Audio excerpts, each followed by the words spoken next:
गुरुजी मैं गुटखा खाती हूँ। कौन सा? रासरी।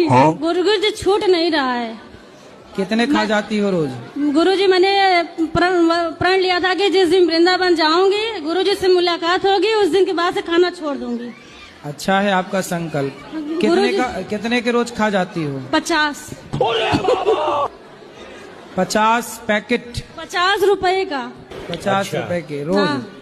शादी गुरु जी मेरे जो पतिदेव हैं वो भी बहुत खाते हैं, कंपटीशन करते हैं। तो पहले आपने शुरू किया कि पति ने? हम एक खाएंगे तो 2, हम 2 खाएंगे तो 4। हाँ, तो आप पहले शुरुआत किसने की खाने की? शुरुआत तो वही किए थे, मुझे थोड़ा थोड़ा देते थे, फिर मुझे भी आदत पड़ गई।